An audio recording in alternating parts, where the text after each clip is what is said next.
입니다. 오늘은 에스겔 15장 말씀을 함께 나눌게요. 1절 말씀 제가 있습니다. 여호와의 말씀이 내게 임하여 이르시되 인자야 포도나무가 모든 나무보다 나은 것이 무엇이랴. 숲속의 여러 나무 가운데 있는 포도나무 가지가 나은 것이 무엇이랴. 복음에 적은 나쁜 그리스도인이다라는 제목으로 말씀을 나눌게요. 에스겔에서 15장에서 하나님은 에스겔에게 이 1, 2절 사이에서 두 번이나 반복해서 질문하시죠. 인자야 포도나무가 모든 나무보다 나은 것이 무엇이냐? 포도나무 가지가 나은 것이 무엇이냐? 되게 중요한 질문이라고 저는 생각이 돼요. 성경에 이스라엘 백성들에 대한 여러 가지 상징적인 비유들이 있는데 그중에 이사야 5장, 예레미야 2장, 호세아 10장, 요한복음 15장, 또 오늘 이 본문 속에서 포도나무 혹은 포도나무 가지, 하나님을 농부라고 비유하고 있죠. 여러분 잘 아시지만 포도나무에 열매가 잘 맺혀져야 되잖아요. 열매를 맺지 못하는 가지는 어떤 가지치기를 해줘야 되죠. 그래서 열매를 잘 맺을 수 있도록 주인은 당연히 포도나무를 돌봐줘야 되거든요. 열매 못 맺지 못한 잘린 가지는 과감하게 불에 던져 버리는 것이 너무나 당연한 거죠. 하나님께서 선지자 에스겔을 통해서 포도나무 비유를 통해 아무 쓸모없는 포도나무 가지 같은 이스라엘을 결국 불살라 버릴 것을 강력하게 경고하고 있는 것이죠. 2절과 3절에서 포도나무는 아무런 이용 가치가 없는 나무라고 말하고 있습니다. 왜냐하면 그 포도나무 가지로 뭘 할 수 있겠어요. 그죠? 그거로 주춧돌을 위에 그 뭐죠? 이 발에 힘을 받치는 나무로 사용할 수가 있겠습니까? 아니면 못을 만들 수가 있겠습니까? 오직 열매 외에는 쓸모가 없는 거거든요. 어떻게 보면. 당연히 포도나무 가지, 그 잘린 가지들은 아궁이로 보내질 수밖에 없는 거죠. 이런 심판을 선언하면서 하시는 말씀이 바로 뭐냐? 야, 포도나무가 모든 나무보다 나은 게 뭐야? 이렇게 질문하는. 이 질문은 여러분 우리에게 그대로 적용할 수 있다고 보거든요. 인자야, 그리스도인이 다른 사람들보다 나은 게 무엇이야? 이런 질문으로 우리 받아들여지는 거죠. 저는 이제 그렇게 받아들여지는 거예요, 이 질문이. 야, 포도나무가 다른 나무보다 나은 게 뭐야? 제에게 질문해 보면, 야, 네가 다른 세상 사람들보다 나은 게 뭐야? 되게 심각한 질문인 거죠. 나쁜 그리스도인이라고 하는 책이 있어요. 미국의 리서치 기관 바나그룹에서 기독교에 대한 이미지를 분석해 놓고 소개한 책인데 원래 제목을 번역을 한다면 그리스도인답지 못한 그리스도인 이게 더 정확한 아마 제목일 거예요. 조사팀이 2004년부터 2007년까지 3년 동안 표적 집단에 대해서 10여 차례에 걸쳐서 여론조사를 했거든요. 모자이크 세대라고 불리잖아. 84년부터 2002년까지. 버스터 세대라고 그러죠. 그 이전 65년부터 83년까지. 즉 기성세대와 미래세대를 그들이 가지고 있는 기독교에 대한 이미지를 분석을 한 거야. 결과가 되게 충격적이었죠. 여섯 가지로 분류되어졌는데, 첫째는 그리스도인 위선적인, 미국에서 말하는 거예요. 미래 세대가 교회를 바라볼 때. 두 번째, 전도에만 열을 올린다. 세 번째, 동성애자를 혐오한다. 편협적이라는 거죠. 네 번째, 안일하다. 그리스도인. 재림의 주를 기다리는 게 안일하게 살아갑니다. 다섯째, 지나치게 정치적이다. 물론 미국 사회입니다. 여섯째, 타인을 쉽게 판단하려고 한다. 우리는 예외일까요? 이런 어떤 결과에서 쉽게 대답하기 어렵죠, 여러분. 근데 그 중에서 각각의 이미지를 소개하면서 외부인의 목소리를 거기에 글로다가 소개를 하거든요. 예를 들어서 그리스도인이 위선적이다라는 파트에서 미혼모 빅토리아에 대한 이야기가 실려 있어요. 그녀가 뭐라고 말하냐? 제가 다니는 교회 사람들은 저마다 내가 아들을 어떻게 양육해야 하는지에 관해 충고하려고 했습니다. 그럴 때마다 제가 남편이 없다는 사실을 은근슬쩍 지적하는 경우도 많았어요. 하지만 정작 자신들은 그 충고대로 살지 못하는 경우가 많았고 더 이상 그들의 말에 귀를 기울이지 않게 되었어요. 이런 경우가 얼마나 많을까? 누군가 남을 지적질하고 있는데 정작 자신은 그 충고대로 살지 못하는 경우. 그 사람의 말에 더 이상 귀를 기울이지 않게 되죠. 우리가 세상을 만약에 충고한다면 내가 충고한 대로 살아야 되지 않겠어요? 그래야 그 말이 정당성을 얻는 것 아니겠어요? 부모가 자녀에게 뭘 말할 때 자기 자신이 그렇게 먼저 살아야 되지 않을까요? 그래서 어려운 거 아니에요? 그래서 부모의 뒷모습을 보고 아이들은 잘한다라는 말이 있는 거 아니겠어요? 그죠? 앞모습은 세상 사람들이 보는 거야. 뒷모습은 그들이 보지 못하는 또 다른 세계가 있는 거거든요. 우리의 뒷모습은 어떤 모습일까? 바리새인처럼 앞에서만 예수 믿는 하나님을 믿는 사람인 것처럼 행동하고 뒤에서는 철저하게 자기의 중심적인 하나님은 마법의 지니처럼 마법 램프의 진인가요? 잘봐. 그 진이처럼 내가 필요한 것을 채워주기 위해서 존재하는 신으로 전락시켜버린. 더구나 외부인이 기독교에 대한 이미지를 갖게 된 결정적인 배경은 기독교인들과의 직간접적인 접촉, 교회에서의 경험들이 절반 이상을 차지하고 있다고 말하거든요. 외부인들이 기독교에 대해 갖고 있는 나쁜 이미지 대부분은 사실 누가 만들어주고 누가 심어줬느냐, 기독교인들을 통해서 형성됐다. 이게 이 책의 아주 뭐랄까요 핵심이에요. 핵심. 왜 세상 사람들이 교회에 대해서 하나님에 대해서 불편한 심기, 나쁜 이미지를 갖게 되느냐. 그거는 사실은 나쁜 그리스도인들 때문이라 할 말이 없어요.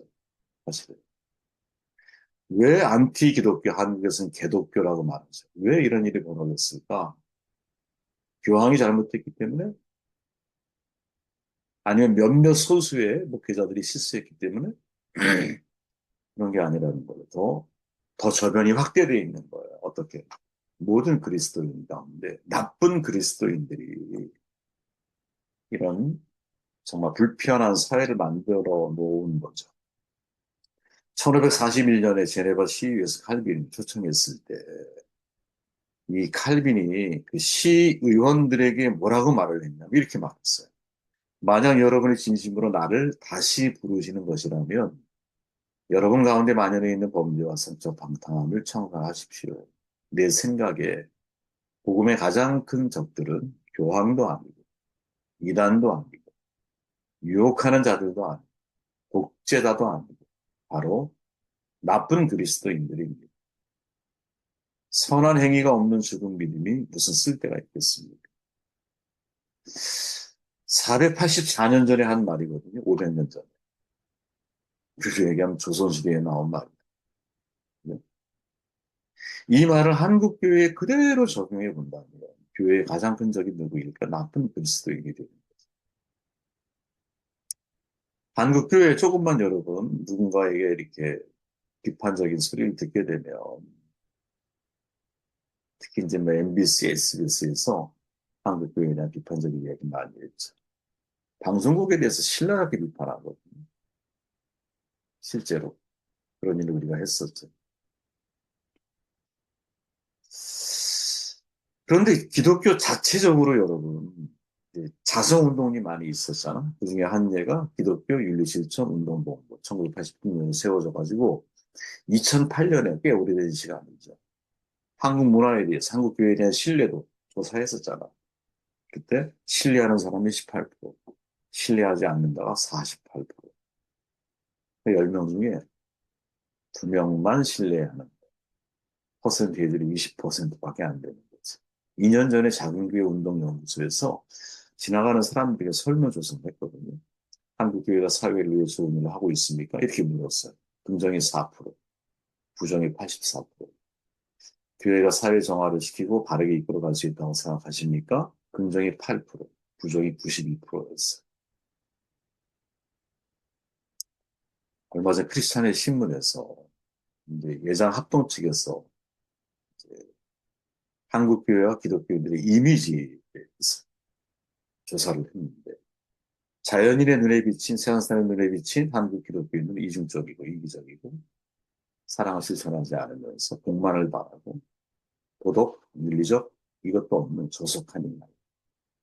바나그룹에서 말한 나쁜 그리스도인과 다를 바가 없죠. 아, 참 슬픈 이야기죠. 예전에 빌리 그리암 사모님이 미국 사회를 돌아보면서 그런 얘기를 했다 그래요. 내가 어딘가에 저기 여기 적어놓은 것 같은데 못 찾겠어요. 나중에 뭐 나오겠죠. 하나님이 지금 미국을 심판하지 않는다면 소돔과 고모라에 대해서 다시 평가하셔야 됩니다. 이런 얘기를 했단 말이에요. 우리는 그런 미국에 대해서 너무 이렇게 우러러보는 경향이 있죠. 그럴 필요 없어요, 여러분.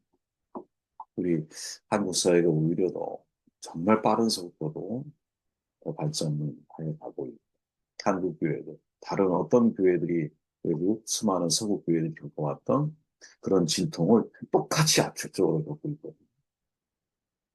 또 한국 민주주의가 예를 들어서 서구 민주주의보다 훨씬 더 세련되고, 그리고 훨씬 더 민주주의적이고, 훨씬 더 국민이 주인된 그런 사회를 지향해 나아가는 힘을 가지고 있다고요. 여러분, 교회도 마찬가지 아니겠어요? 저는 그런 마음이 있어요. 압축 성장에 의해서 이제 겪는 진통들이 있지. 이 성장통이 있죠. 근데 이 성장통으로 한국 개신교회가 예를 들어서 완전히 파괴될 건가? 아, 그렇게 보지 않아요. 저는. 하나님의 교회는 절대로 그렇게 되지 않아요. 또 다른 형태의 세상이 분명히 열릴 것이고. 그것을 위해서 하나님이 여기에 대한 진지한 고민을 가지고 있는 사람들이 스스로 자기를 성찰하게 만드시면서 더 나은 세상을 향해 하나님이 우리를 이끌어 분명히 가신다. 라고 저는 생각을 하거든요. 크리스텐덤 시대에는 여러분 교회가 세상을 이끌어 가려고 하는 마음이 많았어요. 근데 그 크리스텐덤이라고 하는 사회의 어떤 선교적인 시대가 붕괴되고, 아, 이게 잘못된 거고. 그러면서 전에는 하나님 교회 세상이었다고 그랬잖아요. 근데 이제는 하나님 세상 교회 이렇게 말합니다. 이게 무슨 말이냐? 하나님이 세상을 위해 교회를 세우셨다라고 봐. 그래서 과거에는 개인 구원을 굉장히 강조하는 시대였다면 에큐메니칼 시대 이후에 로잔 언약 마찬가지죠. 로잔 시대도 사회 참여에 대한 이야기를 굉장히 강조하고 있잖아요. 이 둘은 균형을 잘 이루어야 된다. 제가 지난 주에도 말씀 나눴죠. 우리는 에스겔을 향한 하나님의 이 말씀을 나에게 적용을 해야 한다고 보고, 포도나무가 모든 나무보다 나은 것이 무엇이냐? 이 질문으로 우리 자신을 성찰해야 한다고 봐. 과연 기독교가 그리스도인으로서 내가 일반 사회인들보다 나은 것이 무엇이냐? 만약에 우리가 부자와 나사로 이야기를 우리가 나누었지만 같은 유대인 후손들이잖아요. 만약에 그 부자가 그리스도인이다라고 가정을 한번 해보면 우리는 과연 내 문 앞에 있는 나사로, 하나님이 도우신다는 뜻이라잖아요. 나에게 도움을 필요로 하는 사람이 내 주변에 눈에 띄었을 때 정말 우리의 팔이 넓고 우리가 품을 수 있는 한 아름이라는 게 내가 품번에 끌어안을 수 있는 사이즈라고 하니까 내가 끌어안을 수 있는 크기가 엄청나게 대단하지는 않을 거야. 하지만 적어도 나에게 조그만 도움이라도 요청하는 사람들에 대해서 내가 그 사람들을 안고 갈 수 있겠느냐. 기억해야 될 것 같아요. 지금은 언제나 안에서 잠. 부자의 문은 안에서 잠겨 있는 거예요. 그러니까 안에서 문을 잠고 인생을 살아가는 사람들. 그래서 타인과 교류하지 않는, 도움을 필요로 하는 사람들에게 내가 마음을 닫고 외면하고, 그렇게 인생을 살아가는 사람은 지옥을 만들어가는 사람인 거예요. 반대로 안에서 잠겨있는 문을 열고 나에게 도움을 필요로 하는 사람들에게 내가 조금이라도 관심에 사랑에 은혜를 내가 주려고 하는 이런 마음을 가지고 있는 사람들이 많아지면 많아질수록 세상은 천국이 되는 거죠. 이 은혜가 저 여러분들에게 있기를